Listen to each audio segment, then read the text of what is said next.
Sorry मैं miss कर गई आपने जब ये ट्रेड दिया था, लेकिन आप कह रहे हैं यहाँ पर मोमेंटम है और मोमेंटम तो साफ स्क्रीन पर दिखाई दे रहा है। एक बहुत तगड़ा उछाल परसिस्टेंट सिस्टम्स में भी हम देख रहे हैं थोड़ी थोड़ी करके रौनक लौटती हुई। तो ये पूरा पैक है। एल&टी इन्फोटेक में भी थोड़ा सा एक्शन लौटता हुआ दिखाई दिया है। कंवर साहब, एल&टी टेक सर्विसेज की हम बात कर रहे थे, एल&टी इन्फोटेक में भी क्या उतना ही स्ट्रॉन्ग मोमेंटम है या फिर कुछ समय लेगा ये स्टॉक चलने में?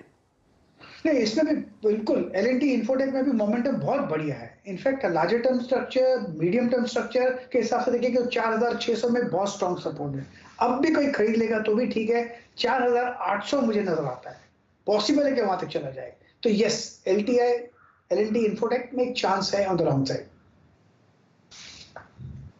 तो एल&टी इन्फोटेक में भी एक अच्छी अपॉर्चुनिटी इस समय साफ दिखाई दे रही है, एक मौका तेजी करने का। तो ये है फिलहाल आपके लिए वो मिड कैप आईटी वाले ट्रेड्स जो चले हैं और उन पर आपकी नजरें होनी भी चाहिए। चलिए, मार्केट का हाल एक बार फिर आपकी स्क्रीन पर। 17,850 के आसपास निफ्टी 51.2 पर, डे हाई से हल्के जरूर है लेकिन तेजी कायम है और 170 पॉइंट की बढ़त निफ्टी बैंक में। टेक्नोलॉजी चल रहा है, इनफैक्ट सबसे ज्यादा तो टेक्नोलॉजी ही चल रहा है। इसके अलावा क्या चल रहा है उसका अब जायजा लेते हैं।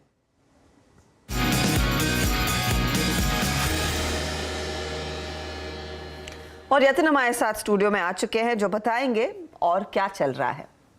यतिन।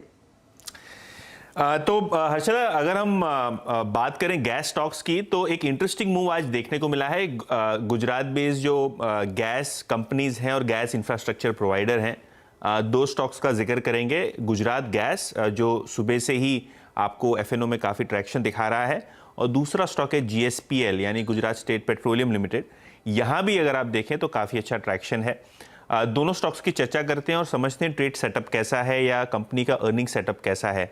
सबसे पहले अगर हम बात करें मोरबी की, तो एक बड़ा वॉल्यूम गुजरात गैस का मोरबी के इलाके से आता है जो गुजरात में है, जहां टाइल्स का जो कारोबार है वो पूरा का पूरा गैस पे चलता है।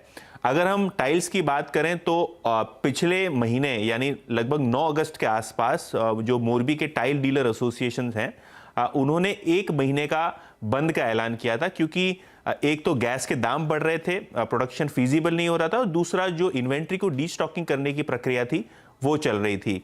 लेकिन ये जो 30 दिन का कूलिंग पीरियड था या जो 30 दिन का शटडाउन पीरियड था, आज से मोरबी में काफ़ी सारे टाइल मैन्युफैक्चरर ने अपना ऑपरेशन शुरू कर दिया है और शायद 1-2 दिनों में सारा का सारा मोरबी इलाका आपको फिर से एक्टिवेट होता हुआ दिखाई देगा। ये क्यों ज़रूरी है गुजरात गैस के लिए? क्योंकि लगभग 75% गुजरात गैस के वॉल्यूम्स जो हैं वो इंडस्ट्रियल सेल से आते हैं, जहां मोरबी का इलाका सबसे अहम माना जाता है, क्योंकि जो गैस यूजेज है वो टाइल इंडस्ट्री बहुत ज़्यादा करती है। एक बात। दूसरी बात, गैस के दामों में हमने देखा था स्पॉट प्राइसेस में एक ज़बरदस्त जंप आया था अंतर्राष्ट्रीय मार्केट्स में, क्योंकि जो रशिया की गैस सिचुएशन है और यूरोप का जो स्ट्रगल है गैस को लेके, उसके कारण स्पॉट दाम बढ़ गए थे। लेकिन अगर हम बात करें अभी के सिचुएशन की, तो पिछले एक हफ्ते में या पिछले 15-20 दिनों में आपने क्यूमुलेटिवली 20 से 25% स्पॉट गैस के दाम कम होते हुए दिखाई दिए हैं, जिसके कारण गुजरात गैस के मार्जिन को फायदा होता है, क्योंकि जब गैस सस्ता होता है तो इनके मार्जिन जनरली इंप्रूव होते हैं, क्योंकि इतना इमीडिएटली अपने कस्टमर्स को कॉस्ट पास नहीं कर सकते। तो एक राहत की बात है गुजरात गैस के लिए।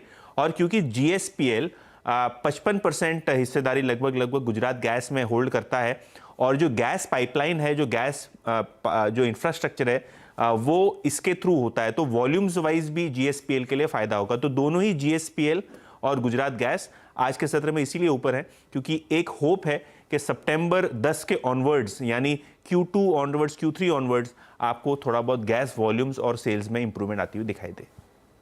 ओके, और ये पूरा पैक देखिए फिर आज काफी ज्यादा